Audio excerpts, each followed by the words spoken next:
Get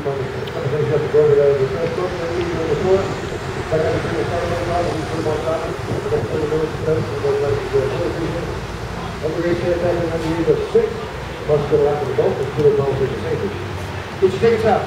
Need one person in the party. I'm going to call open seating. You see where you like up trend. I do recommend the back two cars. They do ride better, but you know, sit up here. You're going to do that too. Come here, right? Just be all you can do. 180 acres are here inside the high banks. And the Speedway didn't take that long to build. Construction first started in November of 1957 and was complete in time for that first running of the Daytona 500, which was held in February of 1959. Coming up on the left to see this nice grassy area. We call this area the football field. Now, got its name the football field because back in 1959 when the Speedway was completed, there was a couple local high schools that had football teams who didn't have home stadiums to play in. They had to play all their games in away games. The Speedway said, hey, we've got a big grassy area here. We have grandstands. Why don't you play football here? So for a couple of years I played high school football out here Saturday afternoons. Got the name of the football field because of that. We're going to continue using that name now. That's where they have the driver introductions, and they also made that big Daytona 500 logo out there during events. On the right-hand side, this is part of the tri-oval I was mentioning. This is banked at 18 degrees. Coming up in the center of the tri-oval is our start-finish line. And about 24 feet above the start-finish line is our flag stand.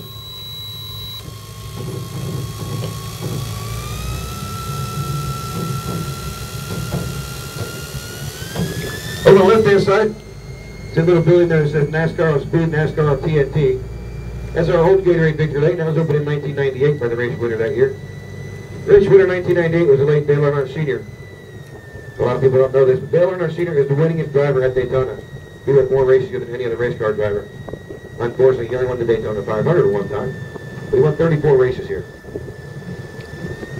Also on the left-hand side, it's a little section of grandstands. Now, they're called the pit road patios. That's where the owners, drivers, and sponsors guest as these during events. They set up a little hospitality village back there. We call it parties up. There's a big party back there. And if we put a canvas top over the grandstands there, keep folks out of the elements. They do put a roof over that. But as you can see, they don't get much view of the Speedway. There's that little square box you see in the corner. They've not closed circuit televisions in there, so they still watch the race from that area. Also coming up on the left-hand side is the entrance into the infield road course. Just at the end of Pit Road, you see the tire marks going in to the left. That's where the cars go into that road course. Everything you see inside there, blue guardrail, is part of that road course. That's up being 3.56 miles. Now they exit that road course, you see on the left side of that white wall. You don't lose much of the Speedway. They go around and get back out into NASCAR turn number 1. Now it's used by the Rolex cars during February and July. It's used by the motorcycles, they're in March for Bike Week, and again in October for the fall cycle scene known as Oktoberfest. By the World Karting Association. Yes, folks, we do race go-karts here at the Speedway. If you've never seen this go-kart do 150 miles an hour, come on down during Christmas and New Year's. That's when Kart Week is here. You watch a go-kart do 150. Kind of neat to watch. And it's also used by the SDCA, the Sports Car Club of America. They usually speed at many of their events. They're only here 6 to 8 times a year. In fact, we were just here a couple weeks ago. Right now we're heading into turn number 1 on our way to turn number 2. That's 31 degrees of banking on the right-hand side. That's 2,600 feet from the entrance to turn 1 to the exit to turn 2. Turns 3 and 4 down the opposite of the Speedway are identical. Now, if you were to walk a straight line between the center of this turn, walk down to turns 3 and 4, that straight line distance is 1 mile. 1 lap around the Speedway for the Sprint Cup cars is 2.5 miles.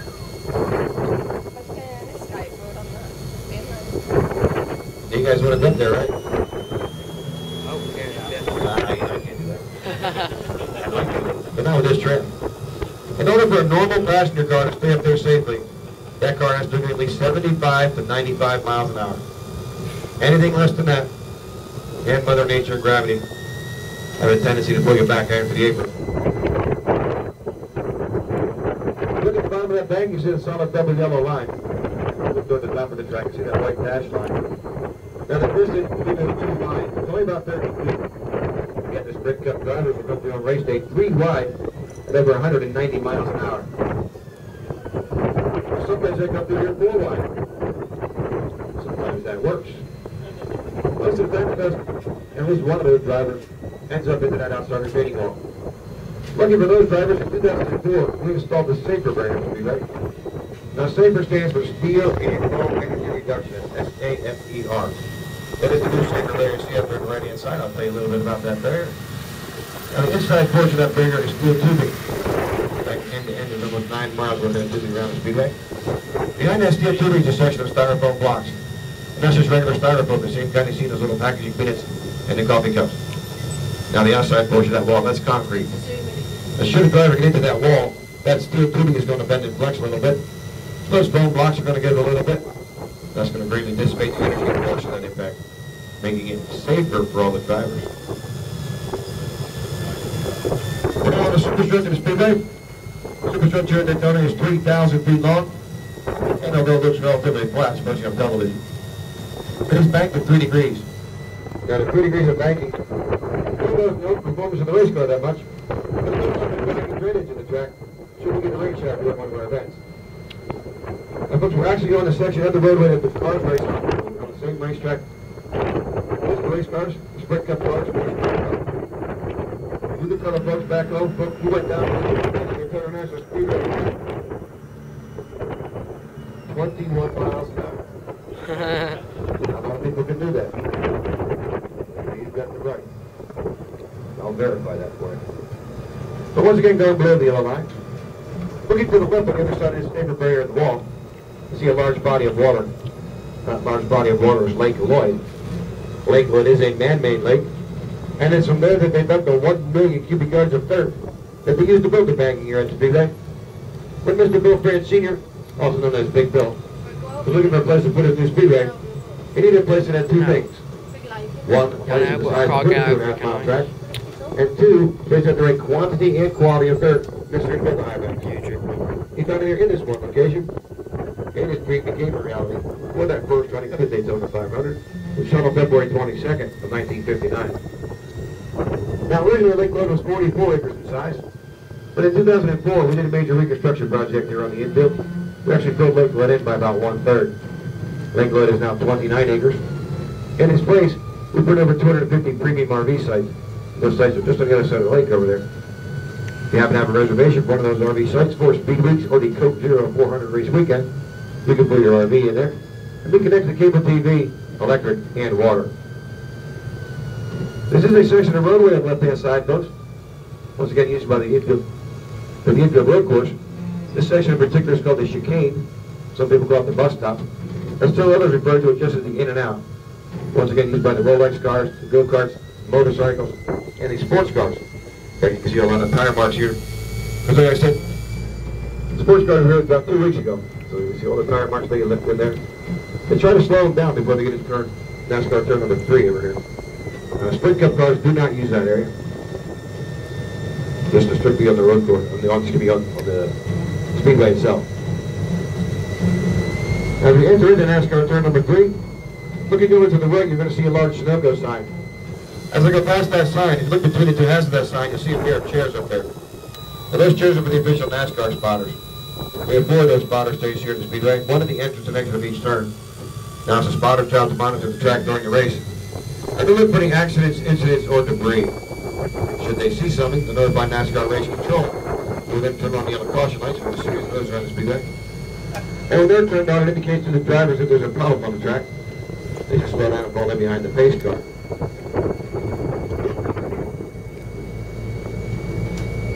Well, some of you know this, some of you might not. We do have lights here at the speedway.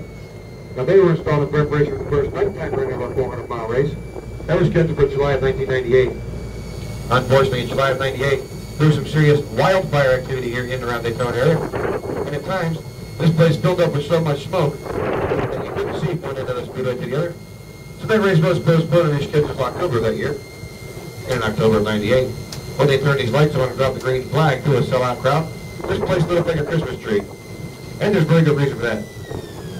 Now looking to the left above the front stretch grandstands, in fact, they serve the entire speedway, you see a series of light poles. There are 202 of those light poles around the outside of the speedway. Each one of those light poles contains between 4 and 12 1250-watt light bulbs.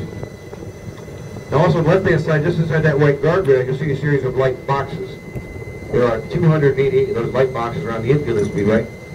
Each one of those light boxes has a 2,000 watt light bulb. Now the system was designed by Musco Lighting of Iowa and is designed in such a way that should a driver spin out during one of our nighttime racing events and find him or herself staring back into that 2,000 watt light box, they're not going to be blinded. That's because it's all done with mirrors.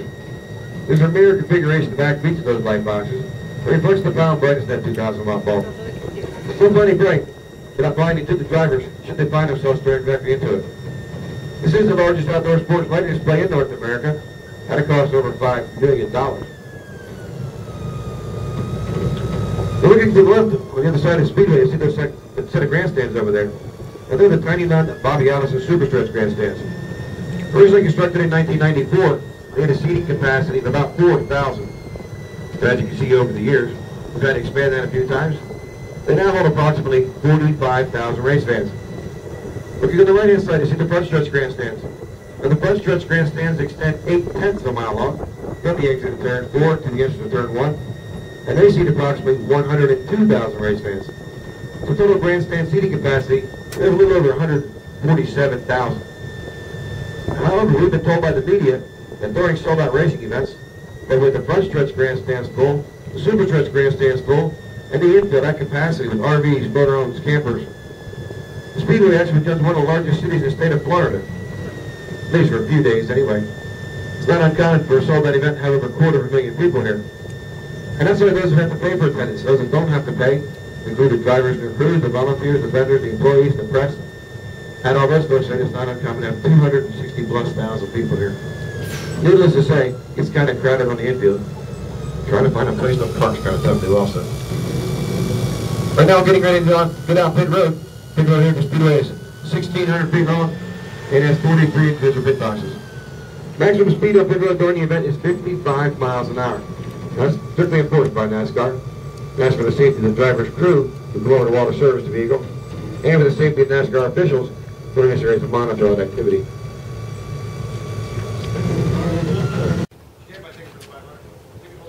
Put your thumb up or something.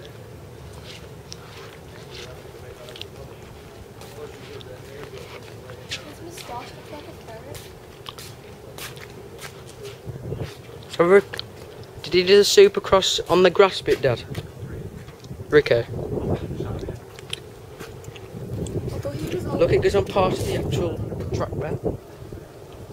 Where his bike is. So now I think it looks like.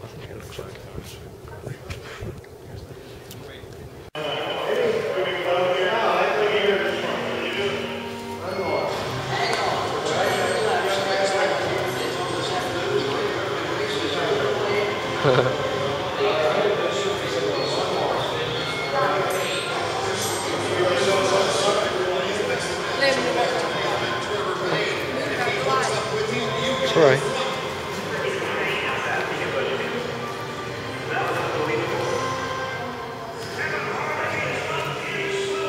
Can you stand up? I can stand up, mate. Gotta go on. Oh. Ah. That is steep, man. How do they drive a car on this?